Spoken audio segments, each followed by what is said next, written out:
The Seventh Seal, directed by Ingmar Bergman, is one of Bergman's most famous works. One of the most famous works from one of the most acclaimed directors in the history of cinema. And it's our first time covering Bergman on the podcast. What do we think of Seventh Seal? You just have to wait and find out.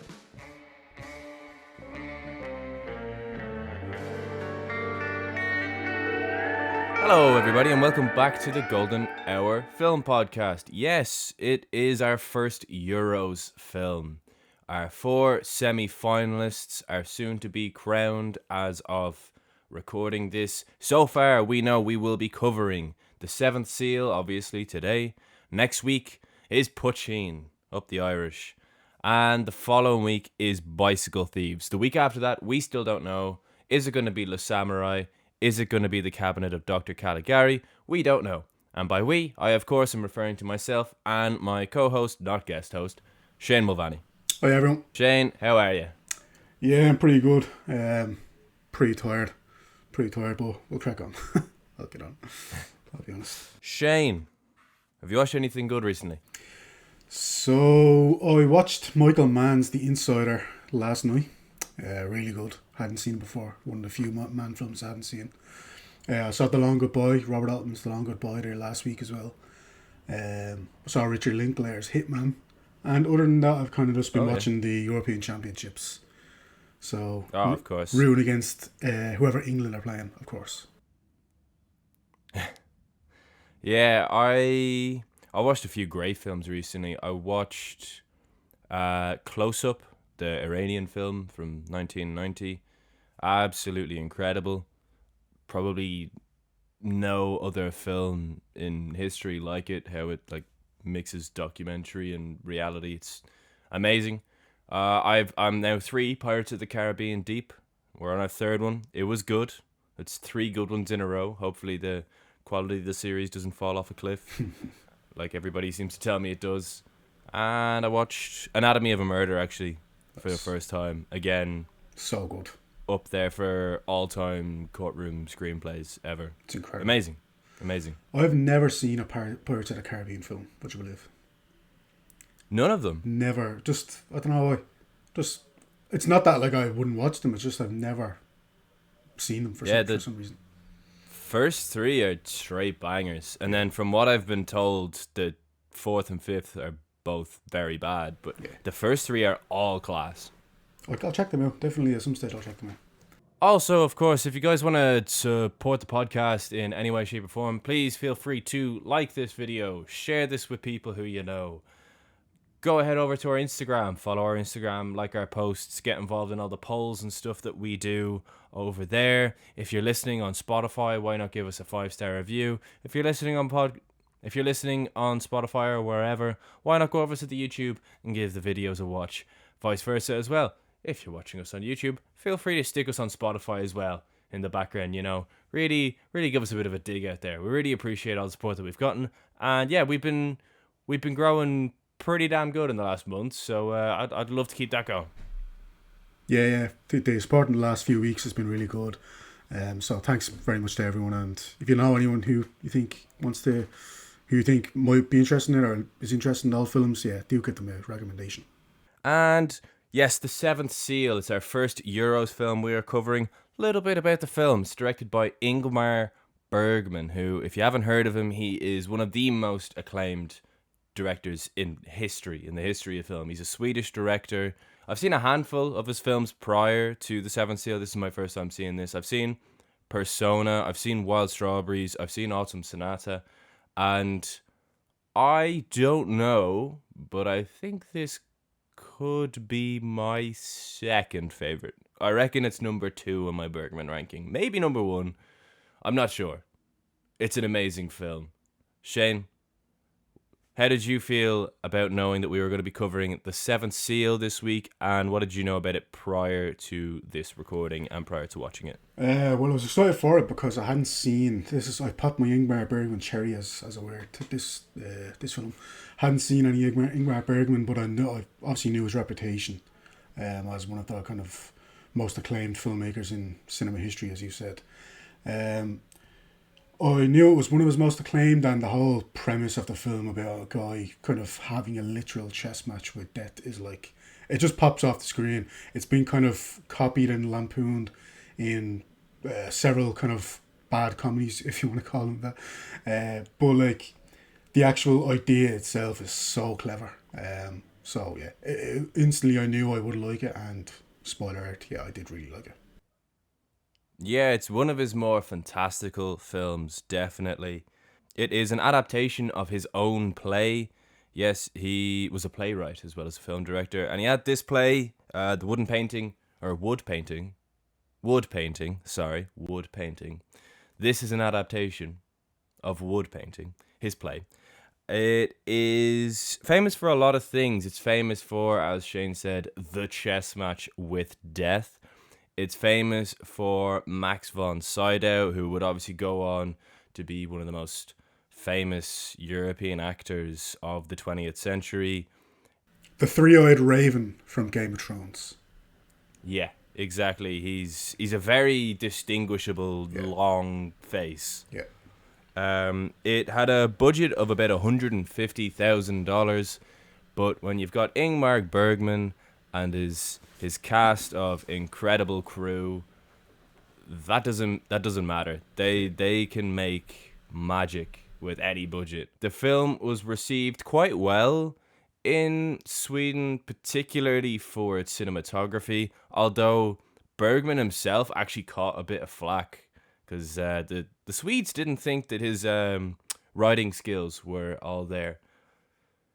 That take has aged quite poorly. The rest of Europe all loved it, by all accounts. Everybody else was like, yeah, no, this Bergman fella, he's pretty cool.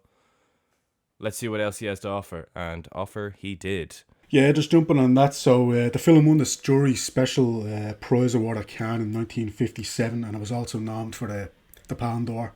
So two really, anyone knows anything about the Cannes Film Festival, those are two really prestigious awards to be considered for, let alone win. Except for when Uncle Boone Me wins it. Sorry, continue.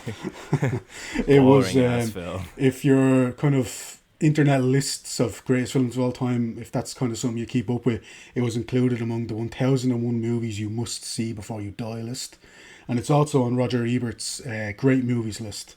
And it's ranked number 30 on the number 30 non-English language film by the BBC.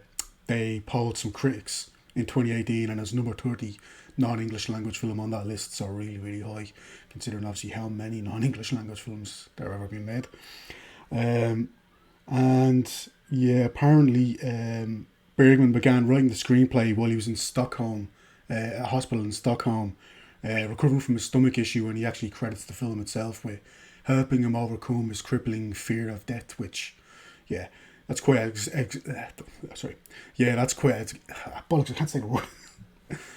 Yeah, that's quite oh my god, what's that word? Yeah, that's quite existential. Existential, that's the word I'm looking for. That's quite existential. I got there eventually.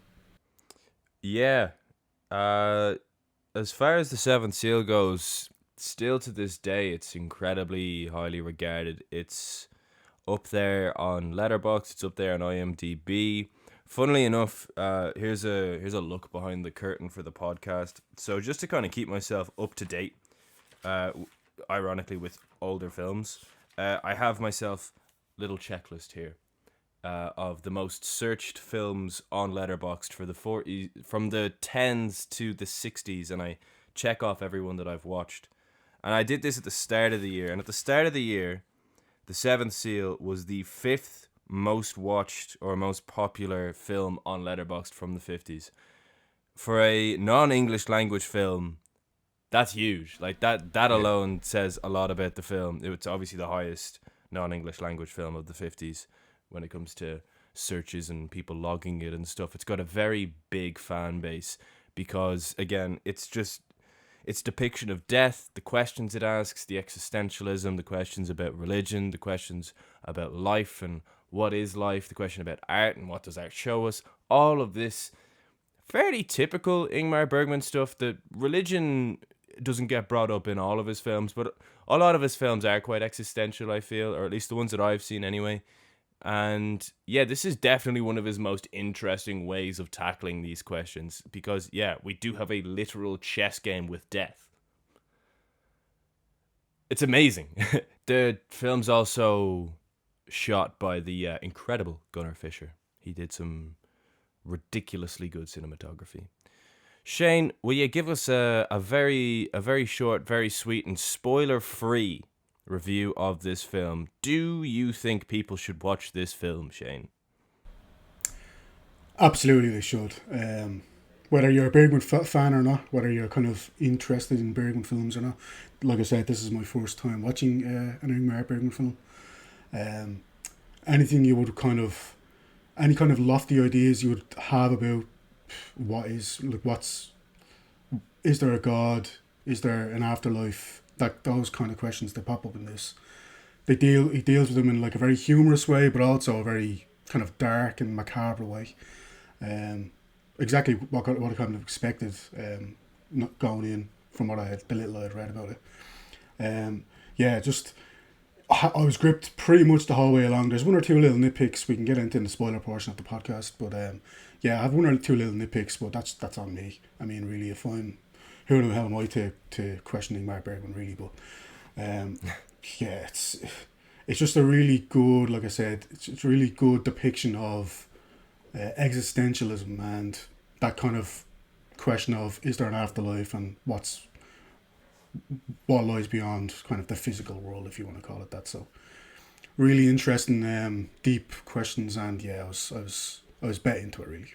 Yeah, it's an incredible film. I would definitely recommend you watch it, and I reckon we get straight into the narrative. Sure thing. So, a black bird is kind of looming in the air. Is it a crow? I presumed it was a crow. Yeah, I thought it was a crow. Yeah. Yeah, symbolism straight away here. Black death is upon us. It's the plague. Everybody's dying. Black death is looming everywhere. And not just black death, but death as well. But we'll come to him in a minute. Because first, we gotta meet our sort of two main characters. It's definitely an ensemble movie, but the two characters who probably have the most screen time. Obviously, Antonius Block, played by Max von Sydow. He's a knight.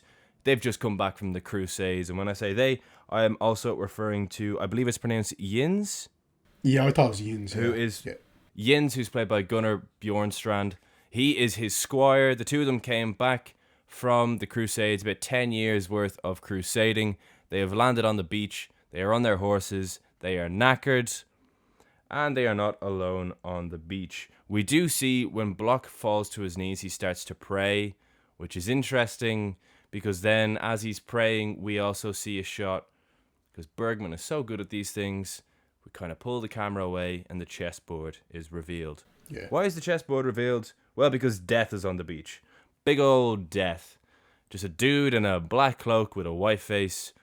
It's death. I don't think there's a more iconic portrayal of death itself. So iconic. So iconic. Just actually popping up on that, just picking up on that little chess board piece. He actually looks like he is playing chess by himself pretty much right before death shows up. And that's something that is important later on in the film because, yeah, not everyone can see death, let's put it that way. Unless he's coming for you. Yeah. And, yeah, pretty much death wants to take Block. Yeah. He's like, your time has come, buddy.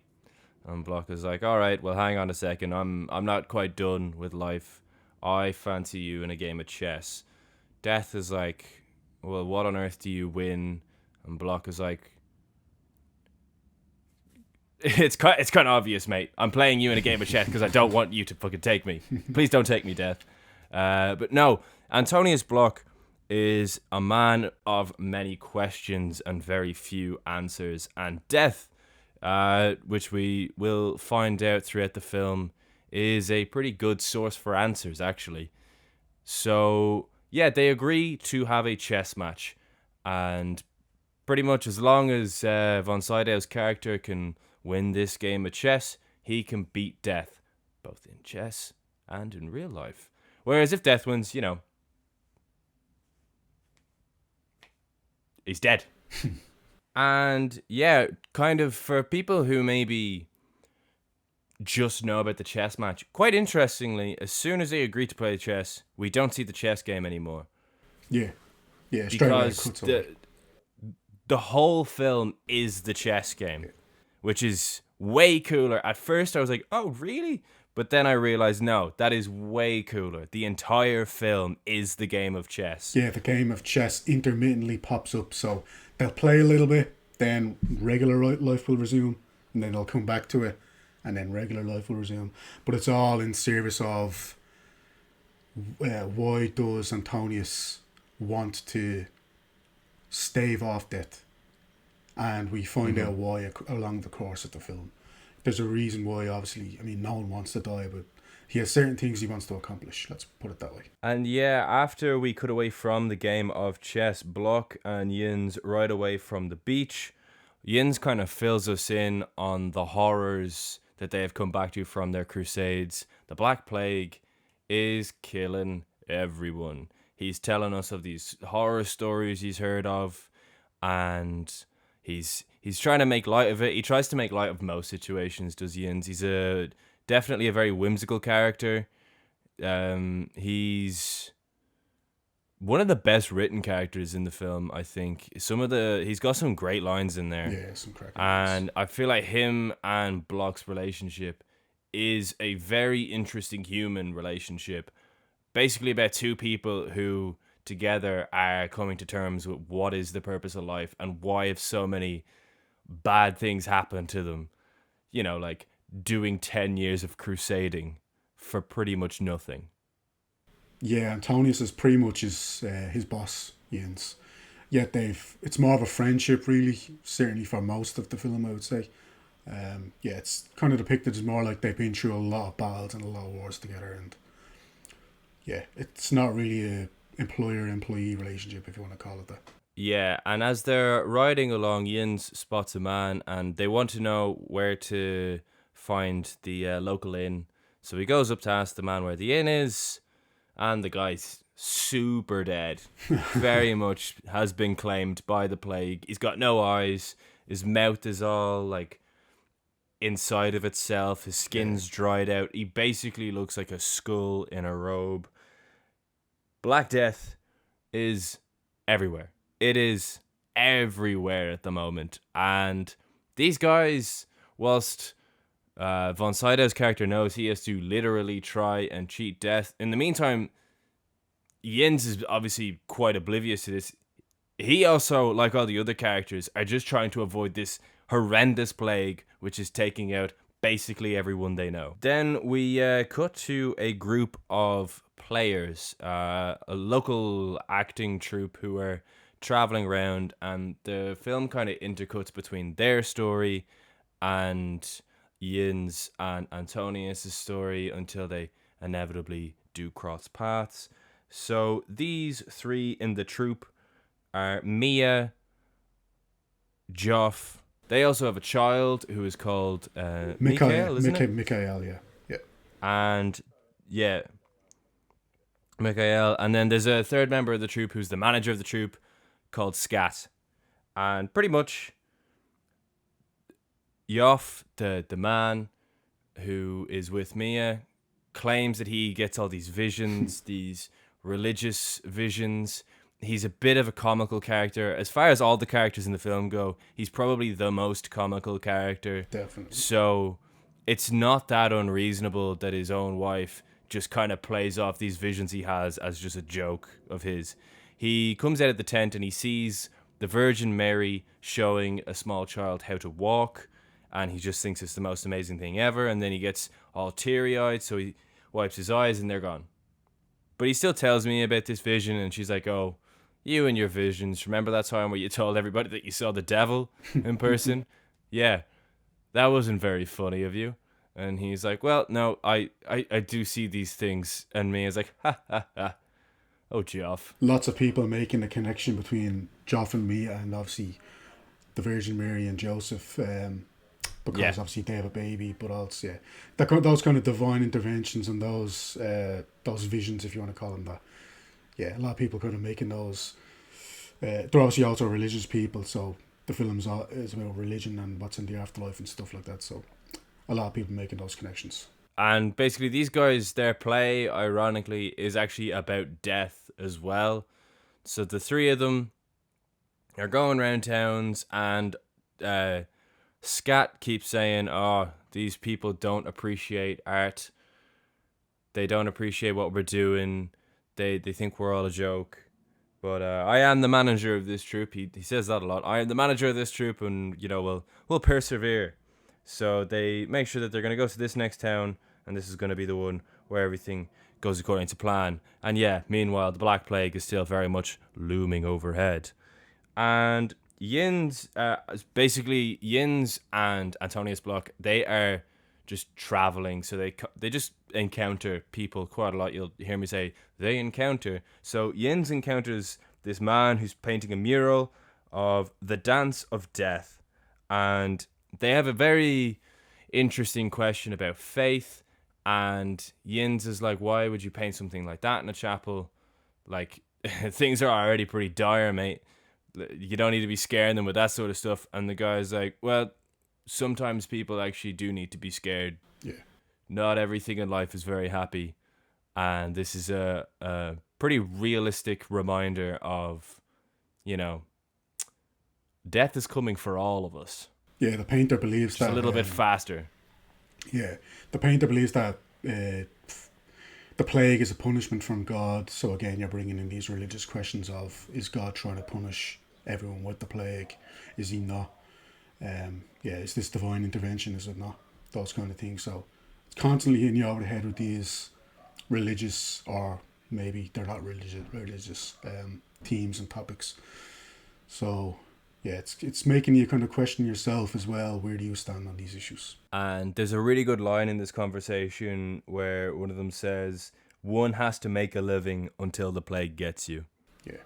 Which I just thought was a very good one-liner.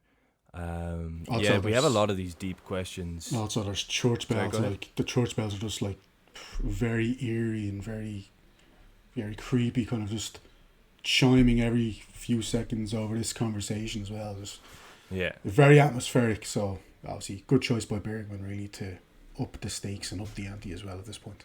Yeah, and inside of this chapel where this man is painting the mural, von Sydow's character Antonius is he's deep in thought, and he says to the person in the confession booth, "Through my indifference to people I've placed outside of their society." Basically, Antonius is telling this guy in the confession booth that his whole life, all he's done is look for questions, particularly when it comes to religion, because it all ties back to the title of the film, The Seventh Seal, which basically the way that goes is it's from the book of Revelations, and it's about the silence of God. When the Lamb of God opened the seventh seal, there was a silence in heaven for about half an hour. This whole film, The Seventh Seal, is about that period in time, particularly with Antonius, his whole life, where God is silent, everything's going fairly wrong, and all he wants is one concrete answer. Doesn't matter what the answer is, he just wants an answer. He is not willing to put his faith in God, yet he's also not able to let go of God, which he kind of curses as well. He's like, "I can't get him out of my heart, but like, I need an answer before I let death take me." Yeah, he's fine. He's fine with dying, but he just wants to know for sure, is there an afterlife? So it's that kind of selfish thing of, will I still kind of have another life in a way, another kind of life after, or is this really the end? Yeah, he lives for knowledge, as he says to the guy in the confession booth, who funnily enough asks him about his chess strategies, because oh my god, it's Death, and Death has tricked him into giving away his strategies in chess. Get fucking Death. Probably my favourite shot and scene in the movie is that shot where it just pushes in on Death, and you realise, fuck, that's so sick, so sick. Yeah, you just got fucking deathed. Basically, he totally divulges his tactics. Now he's in real trouble. And Death says, "Yeah, well, guess what, pal? We're continuing our chess game at the local inn." Oh god, he's in trouble. We're back at Jöns and this man painting the mural, and he just says basically, them crusades were a load of bollocks. 10 years of my life fucking wasted crusading around, and it's resulted in absolutely nothing. 10 years basically dedicated to God, doing it for God, and they come back and it's the Black Plague. Some reward for 10 years of doing these crusades in God's honor. So yeah, that's a fair point for a crusader to come back for an entire decade of their life dedicated to God, and this is what they come back to. So I can understand his sentiments there. He's not had it. He's not had it very easy as Jöns. He's come back from, fighting for his life every day for 10 years to fighting for his life, but fighting against an invisible fucking death in this case. And Jöns and Bloch then leave, and on their way out, they actually encounter a pretty fascinating witch trial. This very young girl is being tried for being a witch because, that's the time period that this is set in. And they say to Antonius Bloch, don't talk to her, you don't want to know anything about her. But because, as I said, Antonius Bloch doesn't actually care what the answer is. He just wants an answer. He does ask this witch who has been in contact with the devil, can you give me any answers, basically? Can you give me any answers as to what happens at the end of life? What's life all for? Like, what am I doing? Is it worth avoiding death? And yeah, they kind of get shooed along because whatever way this young girl who was a witch is being treated, she's not one for conversation right now. And then we get an interesting scene. Basically, a guy called Ravel is stealing from the dead. Yeah. He, which was a big issue at the time, obviously, with people dropping like flies. He's looting from the dead, and this girl witnesses it.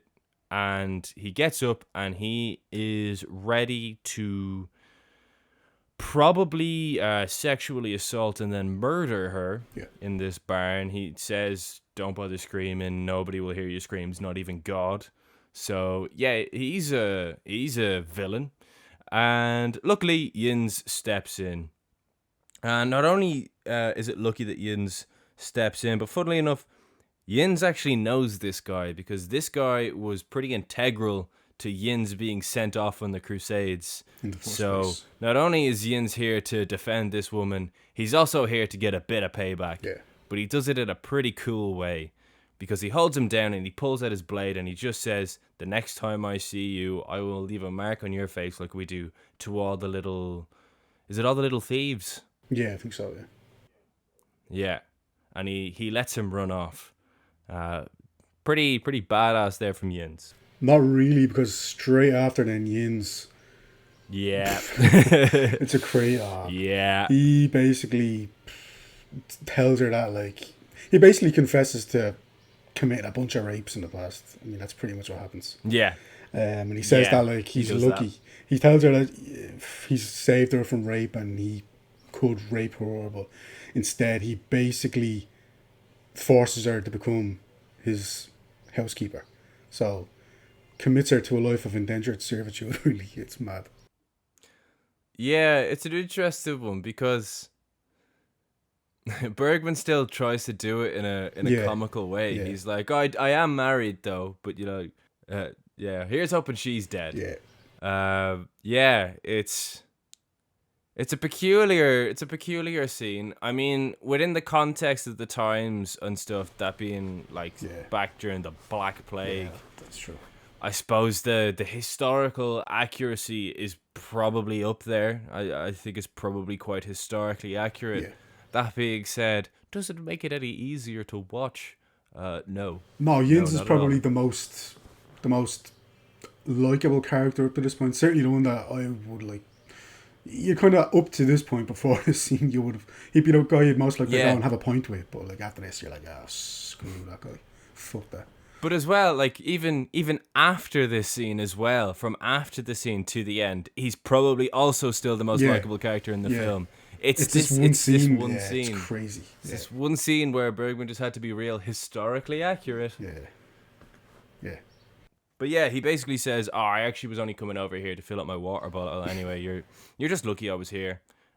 Anyway, come along, you're my slave now. And she does. So she's part of the troupe.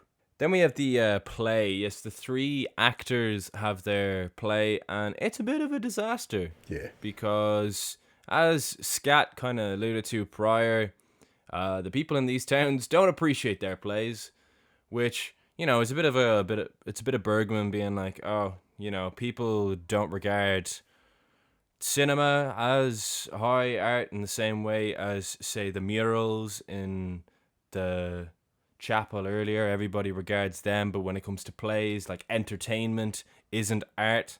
It's a bit of a commentary there from Bergman on how cinema is portrayed, particularly in the 50s, as entertainment, not art. Yeah. But, you know, we are dealing with the Seventh Seal here, so it's art. And yeah, the play doesn't go very well. We get some tomatoes thrown at our faces. Well, it doesn't go very well for everyone, but it does go quite well for Mr. Scat, the manager, because he kind of makes eyes at a woman in the crowd who is stood next to an enormous man with a fucking enormous hammer over his shoulder. And it is alluded to that they're there together because she keeps making these eyes at the big man and then eyes at him. But as soon as the big man goes, she runs around the back of the tent. Scat says, "Do you know what? This play's a disaster. I'm not even in the next scene, so fuck yous. I'm going to go back there." He goes back there.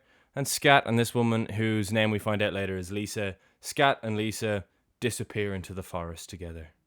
And yeah, so Bergman really does kind of develop a lot of side characters and side plots in this 90-minute film, and this is one of them. These two have basically run off. He has abandoned his actors. She has abandoned her husband. Wonder what's going to happen there. And then we get one of the most memorable scenes for me. It's the pretty brutal, pretty visceral scene where the religious, what do you call them, clergy? The clergy kind of come through the village. And it was alluded to prior in the murals on the wall. They're like monk-like figures. I'm not exactly sure what to call them, but yeah. Yeah. Yeah, they're evil-looking bastards anyway. Let's put it that way. Yeah. It was alluded to on the murals on the wall in the chapel that there's some pretty contentious rituals going on in this place when it comes to their worship of God in the face of the Black Plague, and it involves people whipping themselves and crying out and basically, you know, harming themselves in public in a big cordial single file line. And the music is probably the most loud and bombastic it will be all film here. We get all this imagery of smoke and skulls and crucifixes. And pretty much the monk who is leading them gives this pretty dour speech about how we're all going to die. The plague is God's punishment and you will all be conquered. You will all be condemned. You will all be condemned. And yeah, this is how these guys seem to be dealing with the Black Plague, and this is how their religion is. The Knights' religion is far more internal. They sit there and they pray silently to themselves. It's far more reflective, whereas these guys are far louder and more ominous and scary and Debbie Downers when it comes to the way that they portray their religion. What did you make of this scene, Shane? Yeah, it's a pretty brutal scene. You can see the effect it has on everyone in the village and everyone at the fair. Like, everyone kind of automatically just takes a knee. There's a couple of people who don't, I think. I think Antonius is one of them, maybe who doesn't, but most people just take a knee and they look ashamed almost, and they look spooked by everything. So yeah, it's pretty visceral, kind of macabre, to use that word again, scene, and it's probably the most overt example so far of Bergman's usage of these kind of themes of death and shame and evil, foreboding kind of narrative. Yeah. But yeah, up to this scene, it's definitely the spookiest scene. Like I said, the confession scene from earlier is probably my favourite scene of the film, but this is this might be the most memorable in a way, the way it's staged and the way it's framed and the way it's shot, the way it's some of the cinematography is really good in this scene, and the use of music, like you said. And then we see the inn, the tavern, the place that we've been kind of talking about for a lot of the film as to where the film needs to get to. And a man called Plog, what a name. He's the local blacksmith. He's also the absolute unit who had the hammer earlier. He's looking for his wife. She has not come back to him. Funnily enough, we haven't seen Scat in a while either. Scat's gone too. So I wonder where those two have gone and if they've gone anywhere together. But Plog is asking around if anyone's seen his wife. And meanwhile, everybody else in the tavern is talking about how the Black Plague is killing everyone they know. It's shutting down all their businesses. Life is pretty tough. And one woman says something pretty harrowing. She says it's better to live clean than to die for hell.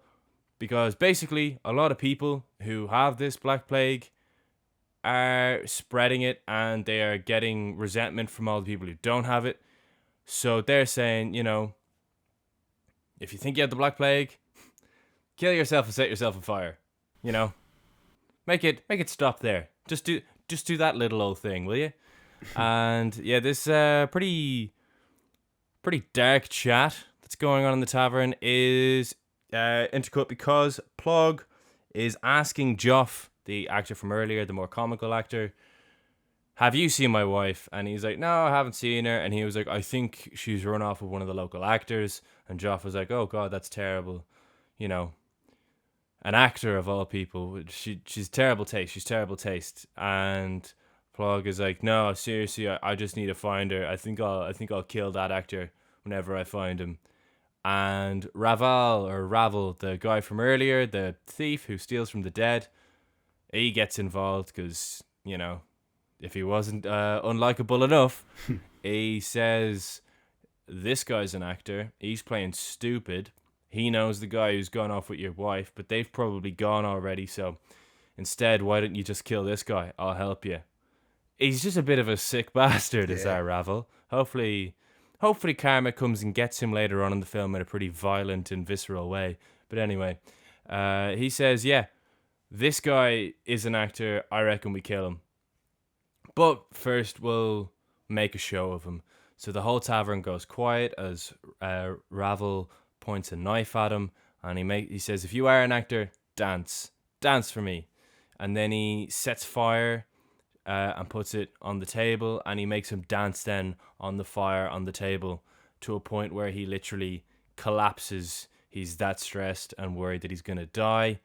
And then when Ravel says that he is gonna cut his face, oh yes, here he comes. It's Jöns. And Jöns steps in and just straight away goes, oh, I'm a man of my word. Throws him against the wall, slashes his face, throws him to the floor, and takes Joff out of the tavern. Jöns is likeable again. Woo, that scene never happened. Yeah, and then we cut to a scene where Antonius and Mia kind of make each other's acquaintance. He compliments a performance in the play. And they get to chatting a little bit about the baby, and he says that, like, oh, he's going to be a good one growing up and stuff like that. So making kind of small talk, and then Jöns and Joff arrive. Obviously, Joff's in a pretty bad way, he's kind of injured, and he's definitely shook up after what just happened in the tavern. So Mia obviously tends to his injuries, and she's trying to calm him down and stuff. And emotional and physical injuries. Yeah, exactly. Yeah. That man's pride is hurt.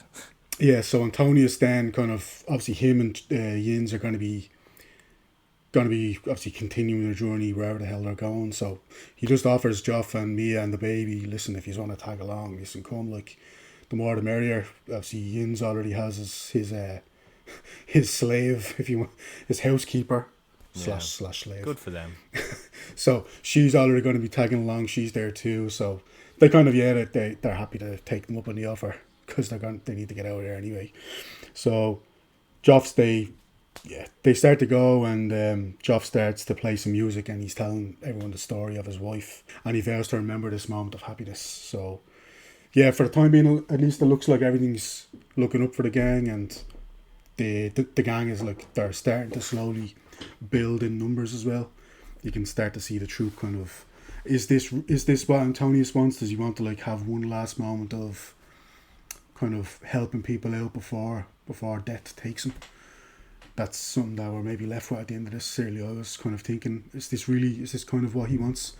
A little bit of one last good deed, if you want to call it that, before death takes over. Yeah. So then, who reappears? Death reappears. So they start to play the chess match again, and obviously death. Fuck yeah.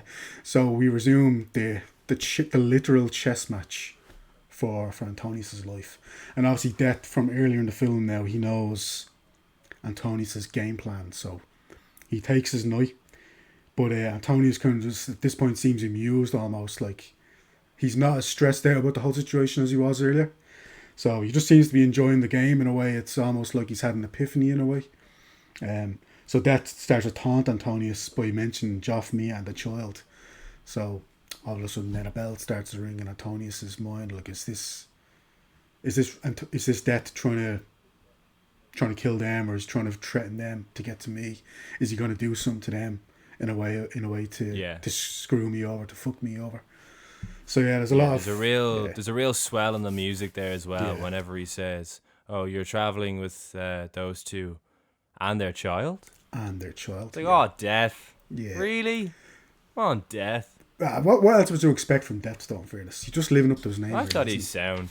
He was. He sound for like 90% of the runtime. Yeah. He's not a bad lad. No, it's his nature. It's his nature. Yeah. So yeah, then Yin starts to console the man whose wife obviously left him. They come across the big lad. What's his name? Plug. He comes across Plug from earlier, and obviously Plug is still down in the dumps. His wife is still on the lam, if you want to call it that.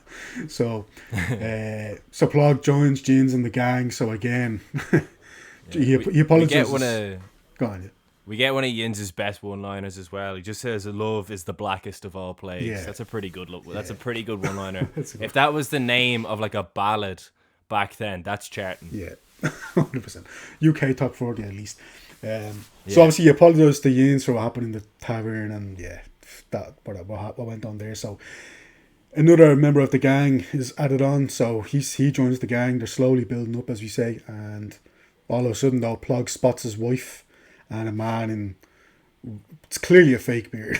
It's clearly a fake beard. So he spots his wife, and all of a sudden there's a really comical kind of bit then where he starts to chase after the man she ran off with. So yeah, Yins is giving a running commentary throughout this as well, which again is quite humorous. Probably the most. He keeps feeding him insults, which is pretty funny. Yeah, exactly. He's commentating on the whole thing. So it's probably the most overtly humorous scene in the film, really. I would probably say, would you agree? Yeah, definitely. Yes, this goes on for quite a while, actually. I think it probably went on a bit too long, in my opinion. Maybe you would disagree, but anyway, it was pretty funny for most of the running time. Anyway, the man pulls out a knife, and so pretty much Jens is like so cool with the idea of Plug like just murdering this guy in the forest. He's like, he like stole your wife, man. He's just such a bad influence in this scene, but it's really funny. Plug's like, I'm gonna kill him, and obviously you kind of see the size difference in the two of them, and Lisa, the wife, also sees the size difference between the two, and kind of quietly runs behind the cart and comes back around the other side, and she's like, now all of a sudden she's beside Plug instead of Scat, the actor. And everyone's kind of like, oh, what? And she's like, no, I love you so much. I'm just going to cook you dinner later. And he's like, oh, okay, cool. She played the odds, and he's pretty forgiving. She played the odds, and she played them well. Very well, actually, because Scat's like, oh, my God, please don't kill me. I'm so ashamed. I'm so embarrassed. I'll tell you what, I'll just kill myself. I'll do everyone the favor. So he takes out the fake knife from the play, and he stabs himself with it. And he has a dramatic fall against the tree. And it's pretty funny as well, because Plug is like, oh, I was kind of starting to like him. And I was like, that was actually pretty funny. And they all go on ahead. And Scat thinks he's the smartest man in the world. He wakes up and he's like, oh, if I'm nothing at all, I'm definitely an actor anyway. And he's chuffed with himself. And then he's like, right, I'm just gonna climb up this tree. I'm just gonna hide here for a bit in case anybody like comes back looking for me or anything. They'll just move along. So he climbs up this tree, and as he's climbing up, there's a fella down there. It's Death. Whee! Death is back, and That pesky Death. it's kind of comical because he's kind of talking to himself about how he's all great, and you kind of just hear this saw in the background. It's almost something from a cartoon. And then we get a shot of him at the top of the tree with Death with this almost comically large saw. And he's about halfway through the tree at this point by the time he realizes. And he's like, oh, isn't it pretty funny? There's people out cutting down trees in the forest this time of year. Hang on a second, that's fairly close. Oh my God, it's my tree. Who are you? And he's like, oh yeah, I'm Death, pal. Yeah, it's your time. And he's like, no, but like I have a contract in the next village. Like, what do you... And he's like, no, contract sorted. It's been annulled. And he's like, no, but like, is there no leeway for actors? And Death is like, nah, buddy. Chops the tree down, off camera, scat falls to his death. And then this little squirrel just jumps on the tree stump. Good for him, I guess, pretty cool cameo. He would have gotten away with it too, if not for that middling Death. Yeah, good for Death getting his numbers up. He's been kind of lacking. Like, we're hearing about his aura and everything. He's killing everybody in the country, but we get to see him actually take someone out. Between threatening to kill babies and chopping a dude away from a tree, he's starting to live up to the hype. Yeah, oh, massively. Good old Death. And the rest of the group, they encounter the group who are taking the young witch off to burn her, because that was a big thing at the time. These witch trials and the Black Plague. How do you get rid of the devil and the demons and the plague and all that? Let's just burn everyone. So we're going to burn this woman. And by woman, I mean, yeah, if she didn't look young in the first scene, she certainly looks young in this. And it's basically a child. Yeah. This witch is pretty much a young teenage girl. And whilst Jöns kind of unknowingly helps him get out of the bog that they're stuck in, he's just doing it to be a sound bloke. Max von Sydow's character, Block, actually goes up to this young witch and he starts talking to her because, again, he's a man who just wants answers. God, he wants answers so bad. And he says he wants to see the devil. He wants to see the devil. Pretty much, he wants to have a chat with the devil and just know, like, obviously it's the seventh seal. It's about God's silence. He's done with God's silence. He wants to he wants to have a word with the devil. He wants to know what's up. And she says, you want to see the devil? Look into my eyes. And he says, I am looking into your eyes, and all I can see is someone who's very, very afraid. And she's like, oh, well, they said, like, I can feel the devil. Like, I can feel him in my hands. And he looks, and it's kind of off camera, but he's like, oh my God, they've like smashed her hands in.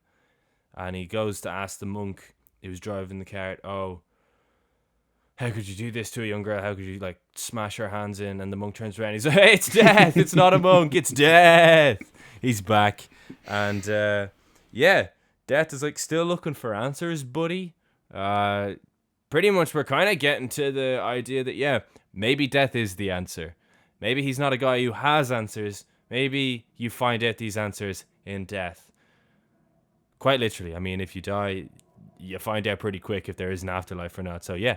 That's a pretty easy one to understand. Anyway, they realize between Block and Jöns that it's pointless trying to save her. She's already on death's door. So Block gives her something for the pain and just they kind of wish her well. But they don't leave or anything. They stay and they watch the pretty emotional, probably the most emotional scene in the film is when this young witch girl is up on, it's not a crucifix, it's basically like a big wooden board and they have a bonfire underneath. We don't see anything, we just see the reactions of Jöns and Block. And again, Jöns has one of the most empowering and emotional lines. He just says, our fears and her fears are the same. That little child. Basically, well, she's up here and she's about to be burned alive. These two crusaders for 10 years now who've been avoiding death have the same fears, which is what's about to happen to me. Jöns doesn't realize just how close everybody seems to be to death's door. Although he does, because obviously the Black Plague is looming. Yeah. But for her, it's far more immediate. She is literally about to die. So that line is probably my favorite of the movie. It's one of the deepest lines in the movie from Jöns, who, as I said at the start, is a very, very well written character. And the Swedes who said that Bergman couldn't write a film, you were so wrong. Just point blank wrong. Jens also says that the girl's expression proves that there's no spirituality or God. So yeah, he's starting to kind of fortify his own belief system as well at this point. So Yeah. whereas Antonius is looking for answers, Jens kind of already believes he has the answers he wants to believe in, at least. Obviously, we don't know. Yeah, the ones that he actually just doesn't believe that God is walking with them. So yeah, after all of that, they're all quite somber and they're sort of sitting in this opening in the forest. And here comes Ravel again. And he's screaming, he's crying out for God, he's crying out for human compassion, he's crying out for help. He wants water. He knows that the plague is about to take him. He's in a lot of pain, he's in a lot of anguish. And Jöns is like, don't even look at him, guys. Don't even speak to him. And that breaks Ravel. He's like, you guys won't even look at me, you won't even speak to me, you won't help me. And then he collapses and quite viscerally and loudly dies. Yeah. Nice. He got his comeuppance at last. Yeah, very much so. And here it is. Here it comes. The conclusion of the chess game with death. And it is one of the biggest reveals in the whole film. A lot happens in this last bit of the chess game. Pretty much, Block knows, he kind of realizes at the same time as someone else realizes something, that although he can't prevent death from taking him because the chess game's starting to look a bit ropey for him, he can prevent death for other people. Yeah. He is gonna stall death as long as he can in the hope that the three people who he really cares about, who he came with, can escape without alerting death to it, because there's a lot of lines that death gives here where you think the death is on to what's going on in the background, and it's pretty tense because basically, yeah, death says a lot of things during this chess match which make the scene far more tense because we think that death is alert to everything going on around him. And yeah, what makes this scene scary is that Joff can see death. Yeah. And so far from this film, all we've known is that people can only seem to see death when death is about to claim them. But if you remember, Joff has actually been seeing visions his whole life. Yeah. He saw the Virgin Mary, he saw the devil at one point. So Joff instantly, fight or flight kicks in, he grabs the baby, he grabs Mia, and he says, we have to get out of here. We have to get out of here now. He's like, can you see who he's playing chess with? And she says no. And he was like, oh my God, we can escape. Because obviously if she could see death there, then that would mean that death was going to kill them. But the fact she couldn't see death, and only he could, means it was just a vision of his. So he packs up truck and they get the fuck out of there. Death keeps saying all these different things where we think that he knows that Joff and the baby and Mia are escaping, and von Sydow's character just has to keep this front up of, oh no, I'm not ready to finish this chess game, pal. And he like pretends to knock the chess pieces over. Oh, I forgot where they all were. Death's like, well, I remember. Well, that didn't work. So they put them all back, and he kind of starts talking to Death then, and Death gets him in a check, and he realizes, yeah, no, I'm fairly done for here. And we actually don't see the checkmate happen. No. He gets him in check, and then all of a sudden we see Joff and the baby, Mikhail, and Mia, and they're in this truck, and it is windy as hell. There's storms going on. They're trying to escape, the three of them. He's saying, oh my God, it's the angel of death that's looming over us. She's panicking, she's freaking out, and they just go straight out of that forest. Meanwhile, funnily enough, he's not dead.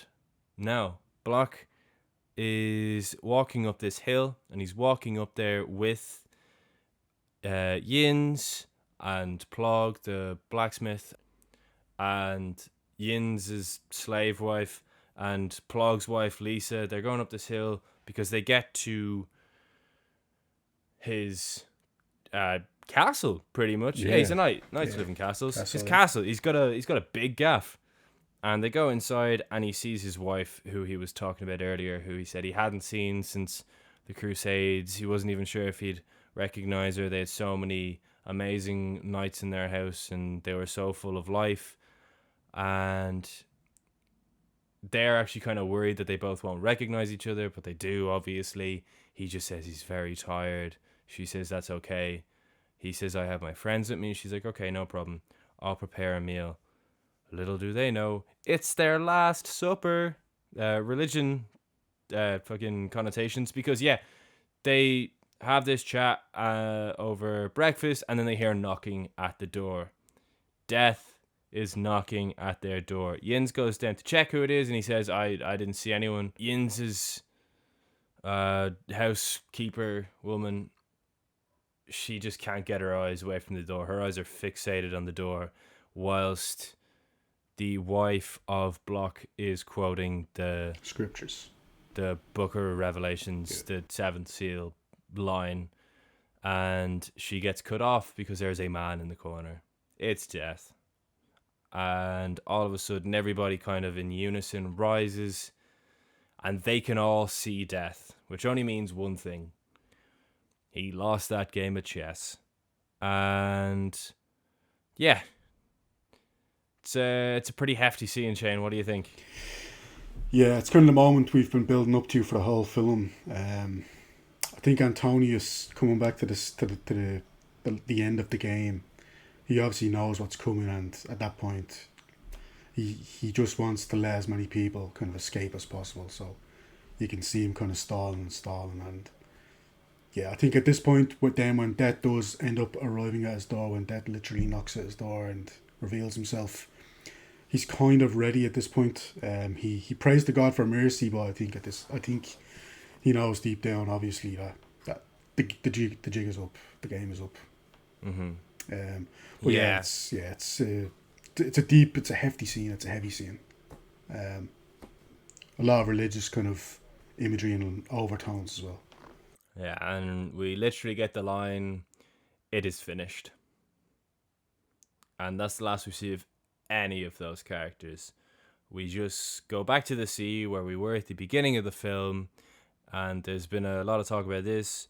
We're back at the sea at the beginning of the film where we have these three characters, Mia, Joff, and Mikhail, and it's quite similar to Mary, Joseph, and the baby Jesus. And it's funny because, like, if the film itself is like the circle of life, they go back to the start, but then they actually continue onwards. Yeah. So a lot of people say, like, that's the equivalent of maybe religion continuing onwards past death, or it's the legend of the family dynamic that continues onwards after death. They continue on after death because they ain't dead. And they all survive, and Joff then looks off in the distance, and he sees all the other characters, because it actually isn't the last time we see them. They are doing the famous dance with Death, the dance of Death that we saw in the mural, but Death is there with them, and they are dancing up the hill. And we go back to Joff, and Mia just says, "Oh, you and your visions," and then they go off. That was a pretty good improvisation. And that's the Seventh Seal. Shane, what did you think of the Seventh Seal? I think, like I said, it's the first film from Bergman that I've seen, and yeah, it definitely makes me want to go and see more of his stuff. I always knew that I would anyway. Like, he's someone that I've always wanted to get into, and I suppose the podcast, in a way, it's good.